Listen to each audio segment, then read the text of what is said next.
හයි යාළුවනේ කොහොමද? ඔයාලා හැම කෙනෙක්ම ගොඩාක් හොඳින් සතුටින් පරිස්සමට ඉන්න ඇති කියලා මම හිතනවා. අදත් අලුත් vlog එකක් අරගෙන ආවා. හැබැයි අද vlog එක يعني ස්ටඩි vlog එකක් නෙවෙයි. මට ලෙක්චර්ස් නැති දවසක මම ගෙදර හිටියා. එදා දවස් අතර මම පාඩම් කරේ නැහැ. මොකද මාරම busy මාරම stress exam එක කිට්ටු නිසා. ඉතින් එදා මම මුකුත් පාඩම් වල කිසිම දෙයක් කරේ නැහැ. يعني ඔළුව ටිකක් නිදහස් කරගන්න රිලැක්ස් එකේ ඉන්න. හිත දවස් මම ගෙදරට වෙලා මේ කරපු දේවල් තමයි මේ වීඩියෝ එකේ තියෙන්නේ. ඉතින් ගෙදරට වෙලා විශේෂ දෙයක් කරේ නෑ. ඒවා හරිම රිලැක්ස් එකේ මම ඉද දවස් ගත කරා. ඉතින් ඒක තමයි ඔයාලා මේ වීඩියෝ එකෙන් දකින්නේ. මම හිතුවේ මේ වගේ වීඩියෝ එකක් තරත් එක්ක ෂෙයා කරගන්න ඕනේ කියලා. ඉතින් දිගටම වීඩියෝ එකත් එක්ක එකතු වෙලා ඉන්න. ඒ වගේම අමතක නොකර මාව subscribe කරන්න.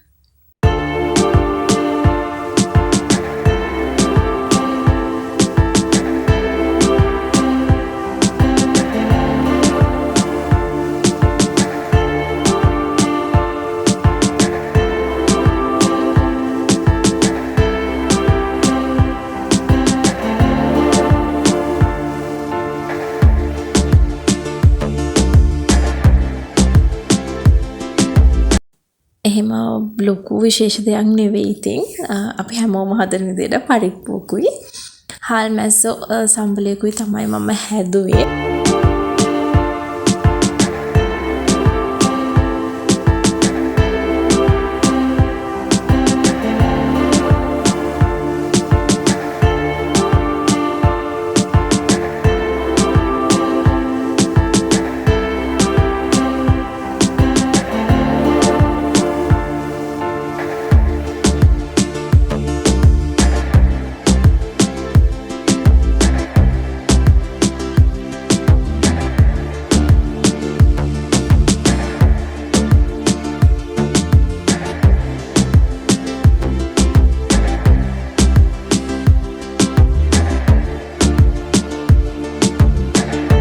ඉතින් පරිප්පු ටික සෝදගෙන එතකොට පරිප්පු එකට ඕන දේවල් දාලා පරිප්පු එක ඉතින් මම ලිපේ තිබ්බා. මම ඉතින් පරිප්පු හදන විදිහට කියන්න ඕනේ නෑනේ. හැමෝම පරිප්පු හදන විදිහ දන්නවනේ. ඉතින් එක එක්කෙනා ඉතින් ওই يعني සමහර අය ඇත්තටම වෙනස් විදිහවලට මේ පරිප්පු හදන රස එහෙම වෙනස් වෙනවා. හැබැයි ඉතින් සාමාන්‍යයෙන් ගත්තොත් normally හැමෝම හදන මේ විදිහට තමයි.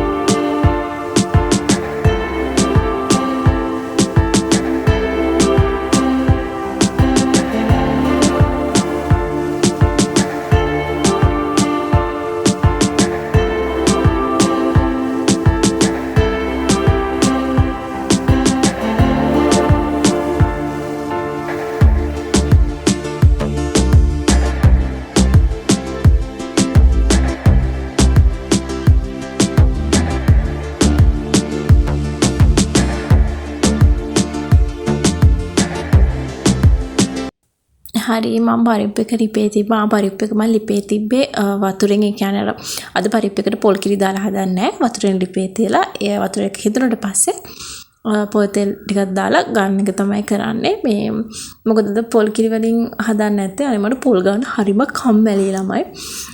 කෑම හදන්න පුළුවන්. හැබැයි ඉතින් පොල් ගන්නවා කියන එක හරි කම්මැලි. මම හිතන්නේ ගොඩක් කට්ටිය ඒකට හරි අකමැති. මාත් එහෙම තමයි මමත් පොල් ගන්න හරිම අකමැති. හරිම කම්මැලි මට පොල් ගන්නවා කියන එක. ඉතින් ඒ නිසා පොල් ගෑවේ නැහැ. වතුරෙන් ලිපේ තිබ්බ පොල් තෙල් ටිකක් දාලා ගත්තා. හරිම රසයි.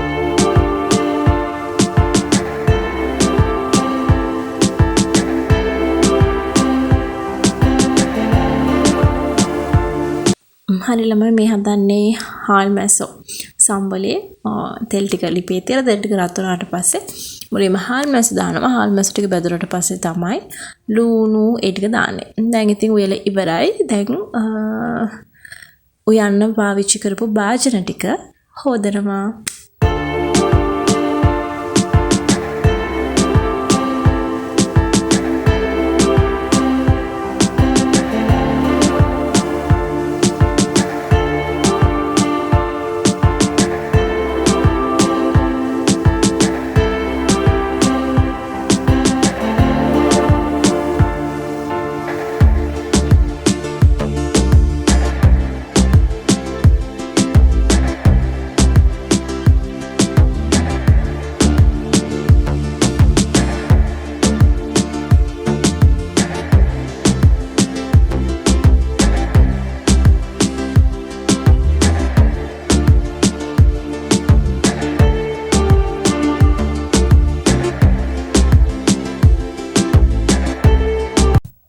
හරි මේ තියෙන්නේ මං හදපු ඉතින් කෑම එක. මං හදපු කෑම එක ඉතින් මට ගොඩක් රසයි. දැන් ඉතින් කන්න තමයි හදන්නේ. කාලා මං ඉතින් රිලැක්ස් එකේ ෆෝන් එකේ වීඩියෝ එකකුත් බලාගෙන හිටියා. දැන් ඉතින් හවස් වෙලා. දැන් ඉතින් ගෙදර හවස් වෙලා තියෙන වැඩ ටික කරන්න තමයි හදන්නේ. ඇත්තටම ළමයි මම මේ හවස තියෙන මෙන්න මේ වයිබ් එකට මාර ආසයි. ඒක හරි අමුතුයි අනේ. මම ඒකට පුදුමාකාර විදියට ආසයි.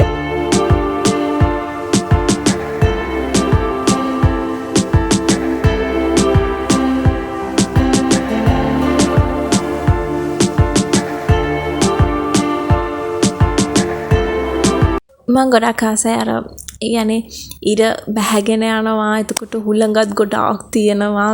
ඒ ෆීලින් එක ඒ කියන්නේ ඒ වයිබ් එකට මම පුදුමාකාර තරම් ආසයි. ඒක මාරු විදිහට ෆීල් වෙනවා.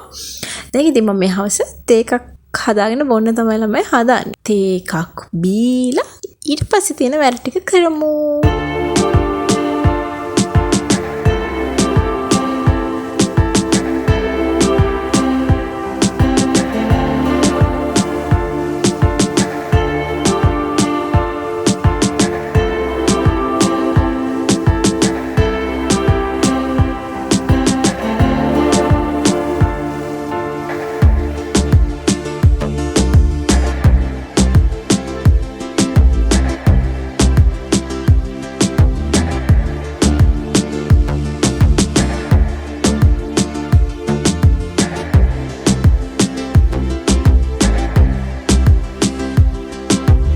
හරි ළමයි මං හදාගත්තු රසම රස තේ එකක් බීලා දැන් මං හදන්නේ මිදුරතු ගන්න. අනේ මේ මිදුරතු ගාලා ඉවර වෙලා කියන්නේ මේ මිදුරේ අන්තිම ටික අතු ගන්නකොට තමයි මතක්ුනේ වීඩියෝ එක කරන්න ඕනේ කියලා. මේ අන්තිම ටික අතු ගාද්දි ගත්ත වීඩියෝ කෑල්ලක්.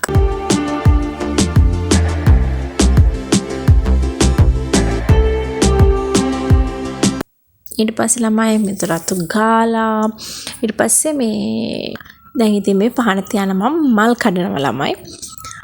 මල් කඩලා ඊට පස්සේ පහන තියන ඔක්කොම ටික ලෑස්ති කරලා තමයි මම වොෂ් එකක් දාන්නේ. වොෂ් එකක් දාලා ඊට පස්සේ තමයි පහන තියන්නේ.